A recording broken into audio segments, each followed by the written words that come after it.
Okay, now we're into November. You can see I'm dressed up quite warmly, and as you can see by the garden, it's quite the end of the season, and I've decided that I won't do a normal garden program. What I'm going to do is to round up the year. So I've divided this into two. First part is November, and the second part will be in December, where I look at the highlights and see in the progression of the year each some of the, not all of it, but some of the aspects of the gardens that have flourished and grown or not. I'm not shy in saying that there is a few or nots, because it was an experiment right from the very beginning. More about this video making than that was about the garden, but there we go. So what I'll do, as no further ado, is get cracking on the garden itself.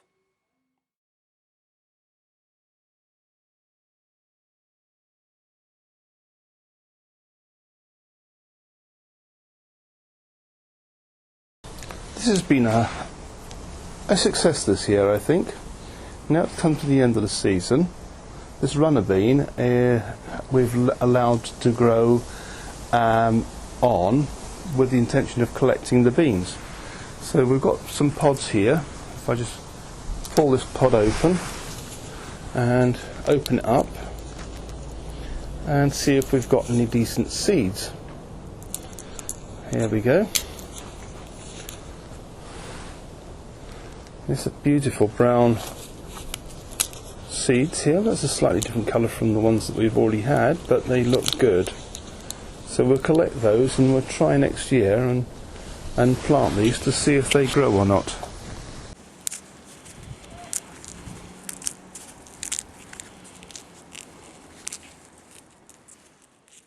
On this I'm going to put runner beans, and today's date is the 21st of November.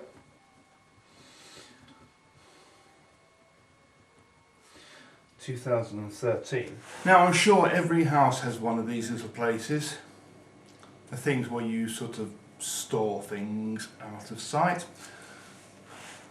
This happens to be one of those places in here, so I'll put these seeds up here.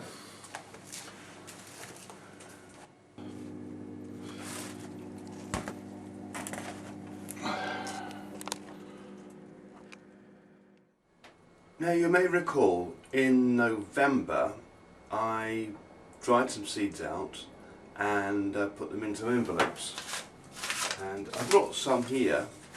There are 5 beans in each envelope. Right, I've got a garden peg which will act as a dipper, I should say. So, little hole.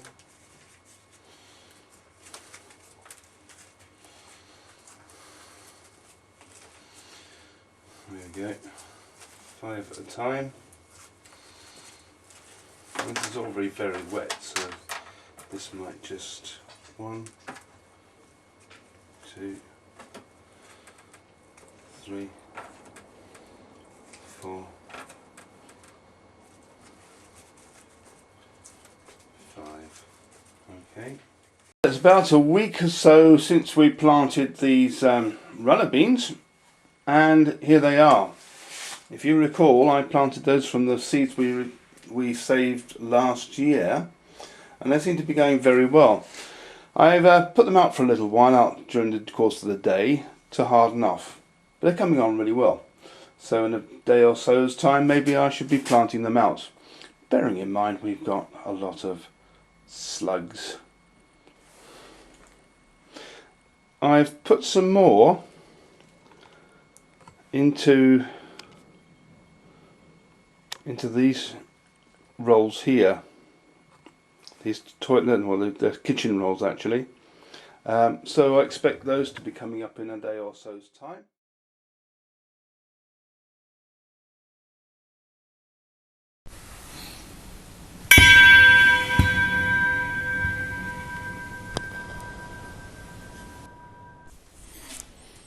Damn pesky slugs.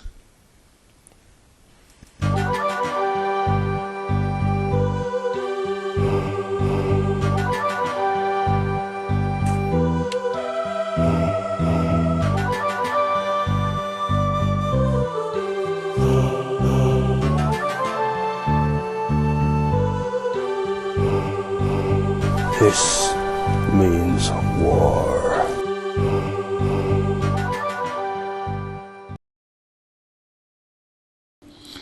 The runner beans, replanted, may survive. A work colleague suggested trying bran to beat the slugs. In a tray, covered to protect it against the rain, is a pile of bran. I'll report back later to see the result of this experiment. The runner beans have been such a problem this year, mainly because of the slugs. But we've managed to get these things growing now, and they're growing fairly happily up there. And the only way that we can get rid of slugs is by picking them off first thing in the morning, last thing at night. That's the only successful means of getting rid of slugs. Meanwhile, the beans in the old pot on here seem to be struggling on. Not an abundance of flour, but never mind. Do you remember the difficulty we had getting the broad beans going? Okay, it's not very plentiful as far as the actual plants are going, but you're still getting broad beans. And up here in the pear tree, we've got broad beans dangling from the leaves here and there too. Okay, and over this one here, this is the one planted in the pot. That looks pretty good to me. Looks really good to me. We've come a full year since we last looked at these beans, and we've taken some of the seeds from them, matured seeds, but you have to wait till they are like this before you can take the seeds out. And here we are. Dark, rich red seeds, you know, these purple seeds, and they're ready for drying out and putting in an envelope for another year, as we did last year.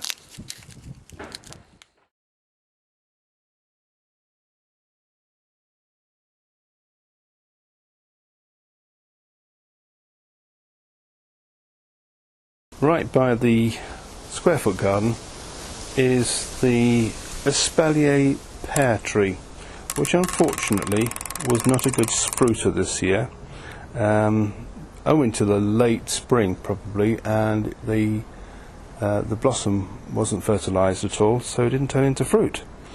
But generally speaking, the last 3 or 4 years it's been a massive fruiter. We're at the end of the first week of March. There are signs that spring is definitely on its way. Look at this, the pear tree, which is the indicator, as far as I can say, for the spring coming along. And if I've just hone in here, look at that. The buds are there, ready to shoot. And in about a week or two's time, this tree will be white with pear blossom. Here we are, the 8th of April, and alas, we've got some very beautiful pear blossom.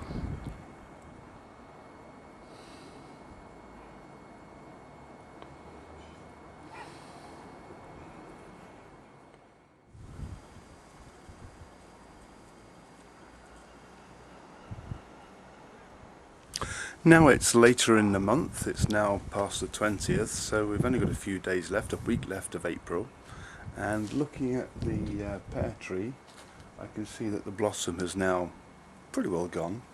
In its place, there is abundance, it seems, abundance of little pears, which hopefully will grow into a large harvest. Last year we didn't have any pears at all, maybe 2, but what could you do with 2 pears? I ate one. The other one fell off the tree and rotted. Anyway, here we go, and I'll show you. I'll show you these pears. It's a very, very windy day in June. It's the first week in June, a nice sunny day and very warm. And these pears are really developing now.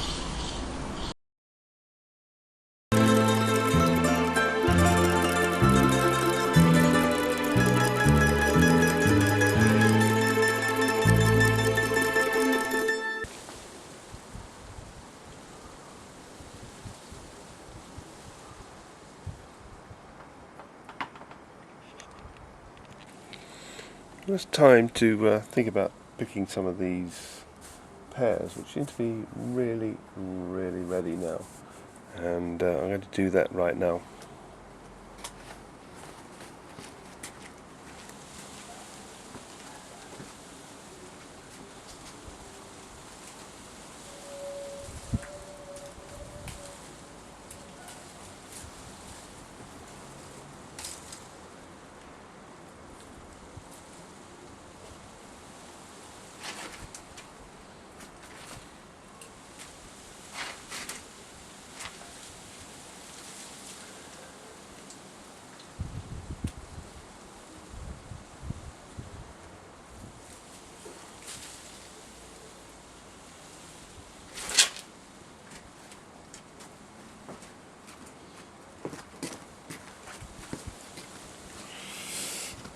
There we go. Look at this beauty. These conference pears. They're lovely, aren't they?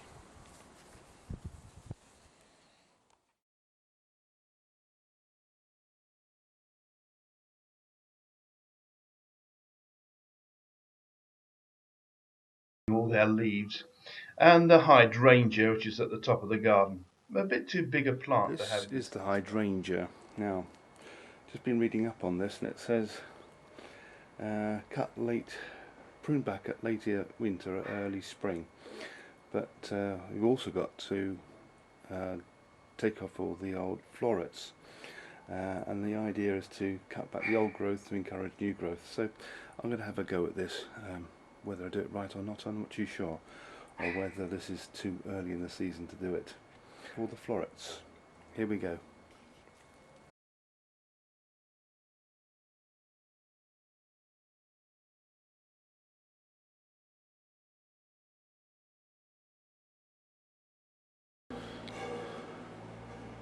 Yeah, that's looking a little bit tidier.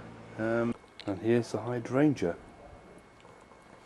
that I tidied up, was it a month or two back, and it's now leafing like anything.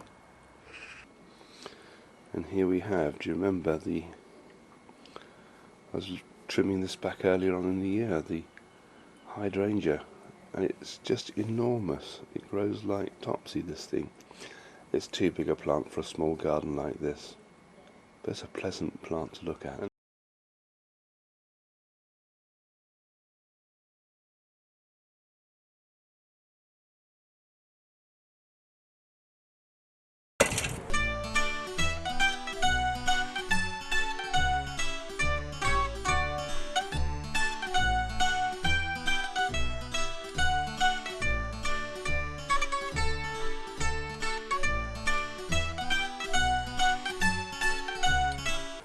Now, here's the damage. Now look at the damage on these. Look at this. It's amazing, the damage. Now, I thought putting wool pellets might just help. A new alternative. The idea was that putting down this sheep pellets, sheep wool pellets, was going to really do the trick. But, as I say, everything's an experiment. The broad beans were savaged by slugs, and the only cabbage left is a poor testimony to my ability to garden.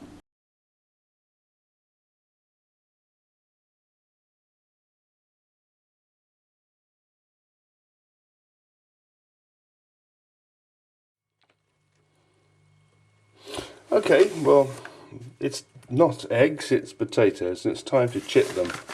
It's now early January, and as you can see, these potatoes have just begun to get the eyes in them. So we'll put those into the egg box and leave them for a little while so to chit. There is a bit of dialogue going on whether potatoes need chitting or not, but I've got into the habit of doing it, so I'll continue on to do so. So remember, you know, once you've got potatoes in your plot, you've always got potatoes. So no doubt that if you don't get all the potatoes out, they'll be there next year and the year after that. So I think this year I will put them in a barrel or something of that nature to grow. And now to prepare the bags that I'll put potatoes in. These are heavy sacking bags, rubbish bags for the garden, and I would prepare them now ready for when I put the potatoes in about a month or so's time.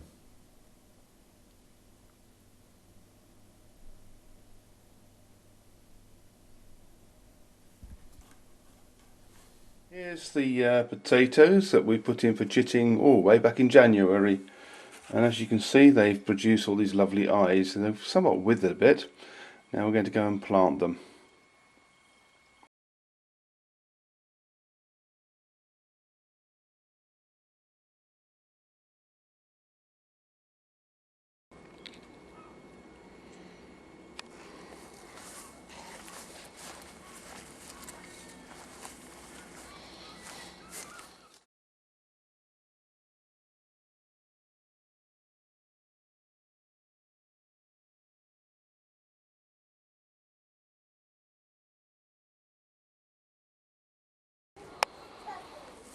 Do you remember the potatoes we put in here just about a month ago?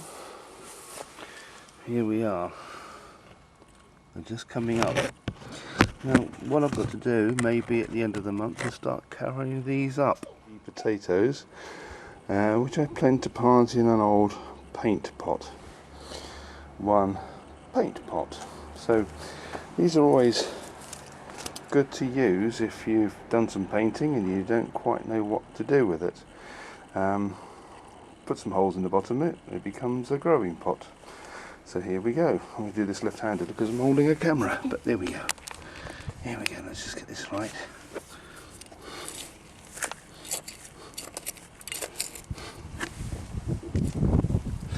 One in.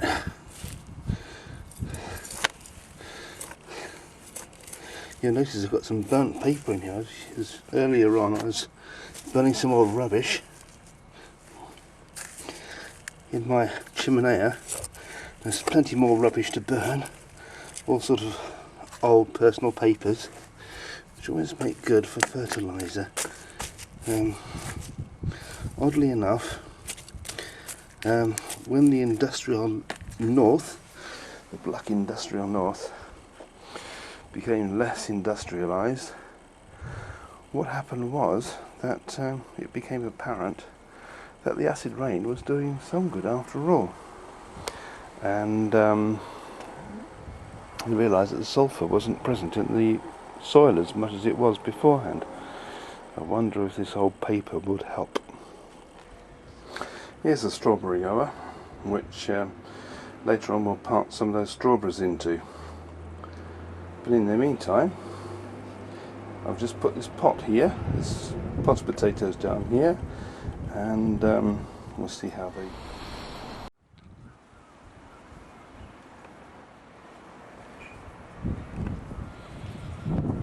Well, of course you'll remember our famous compost bin, and this is what has come out of it. Some lovely soft compost, which we'll now put onto the potatoes.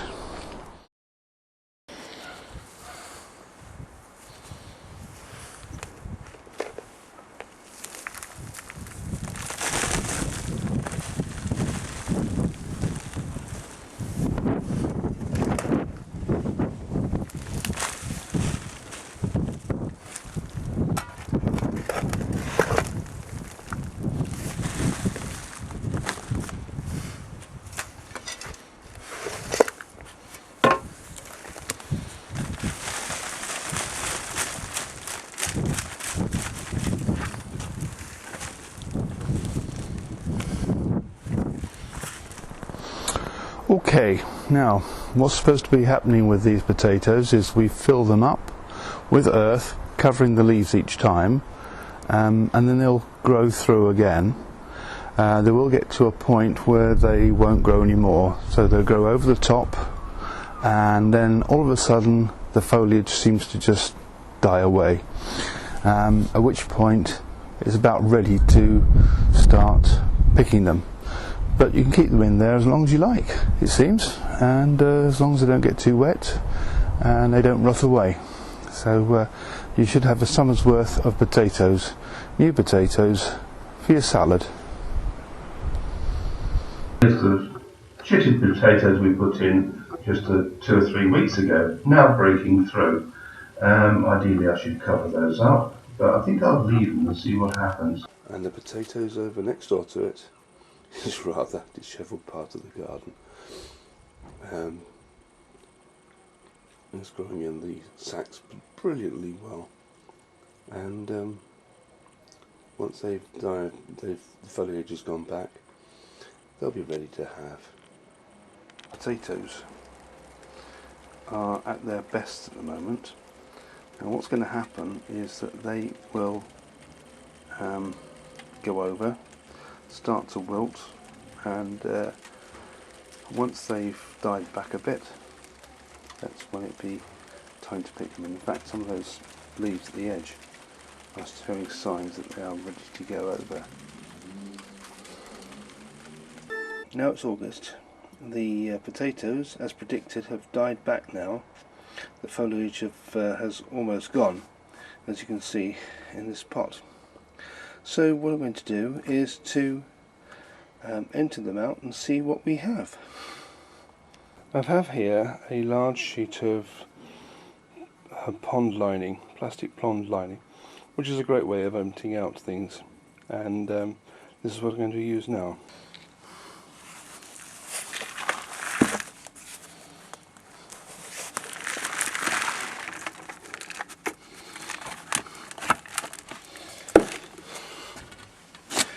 And as you can see, there's some lovely white potatoes in all this.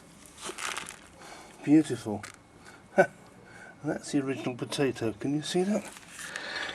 That horrible thing here. What's left of the original planted potatoes. You notice here that there are little things like that, but once they stay in the soil, actually grow into new potato plants next year. That's our harvest for this bowl anyway. Let's check the other one. Oh, okay, here we go then. Let's have a look at the other one.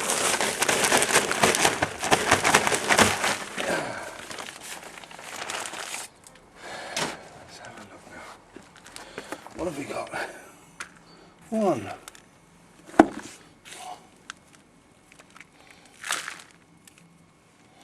2. Which has been more successful, this one or the other one? I don't know really. 3.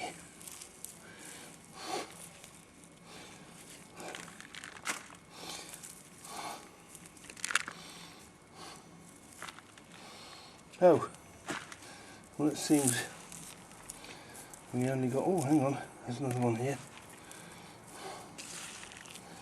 Okay.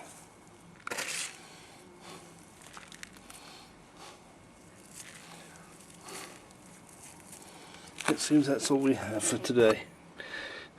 Season's growth, and maybe a meal and a half. Hey ho. And here's our prize for our season's growth. A rather small, modest bag of potatoes. Well, here are the potatoes. Now we're in about halfway through September. The potatoes are really growing well. Unfortunately, so are the weeds. I'm intrigued to know what's happened to these potatoes. Have they died back because it's time to die back? In which case I want to know if there's any potatoes in there. So I'm going to do an exploratory dig round about here, minding these rather splendid species, you know, these are examples, specimens, to see if there's anything to be had. And I thought these were going to be reds. Look at that, I've gone straight through the potato, look, see.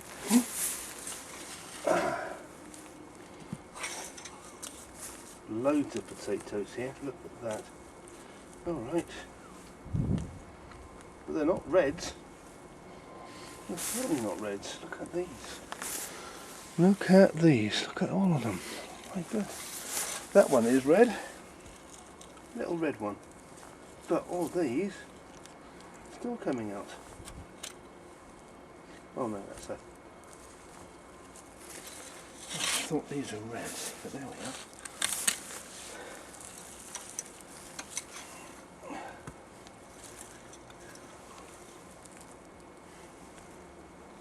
Well, there you go. Mind you, this is not always good news, because now these potatoes in, and I haven't got enough of them out maybe. There's a whole load more in there.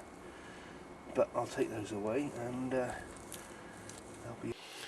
thank you for watching, and I'll see you in next month, which will be out very shortly, because I've pretty well edited the bits together now, but we'll see you very shortly in the next edition.